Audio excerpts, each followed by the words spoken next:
بسم اللہ الرحمن الرحیم۔ السلام علیکم ورحمۃ اللہ وبرکاتہ۔ آج ہم بات کریں گے خواب کے اندر کسی کو قتل کرنے یا خواب کے اندر خود قتل ہونے کے حوالے سے۔ اس کی مختلف صورتیں ہیں اور ہر ایک صورت کی الگ الگ تعبیر ہے۔ اگر آپ ان تمام صورتوں کی تعبیروں کو جاننا چاہتے ہیں تو اس ویڈیو کو آخر تک ضرور دیکھیں۔ خواب کے اندر کسی کو قتل کرنا، اس کی تعبیر یہ ہے کہ ایسا خواب دیکھنے والا شخص بیداری میں گناہ کرے گا۔ خواب دیکھنے والے کو چاہیے کہ وہ صدقہ کرے، کیونکہ صدقہ ہر آنے والی مصیبت کو ٹال دیتا ہے۔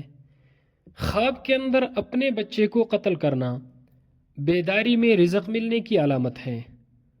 خواب کے اندر خودکشی کرنا سچی توبہ کرنے کی طرف اشارہ ہے۔ خواب کے اندر قتل ہونا لمبی عمر پانے اور قبائل کی طرف سے خیر کثیر یعنی بہتری حاصل ہونے کی علامت ہے۔ اگر کسی نے خواب کے اندر دیکھا کہ وہ قتل ہوا ہے مگر قاتل کو پہچان نہیں رہا، یعنی اس کو یہ معلوم نہیں ہو رہا کہ اسے کس شخص نے قتل کیا ہے، تو اس کی تعبیر یہ ہے کہ خواب دیکھنے والا شریعت کے معاملے میں سست ہے، یعنی شریعت کے معاملات میں یہ سستی کرتا ہے۔ اور اگر خواب کے اندر اس نے اپنے قاتل کو پہچان لیا ہے تو اس کی تعبیر یہ ہے کہ وہ اپنے دشمن پر غالب ہوگا۔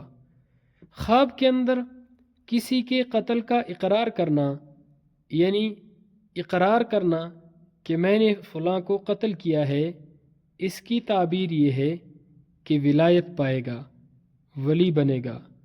خواب کے اندر اللہ کے راستے میں شہید ہو جانا، مارا جانا تجارت سے نفع کمانے اور وعدوں کو پورا کرنے کی علامت ہے۔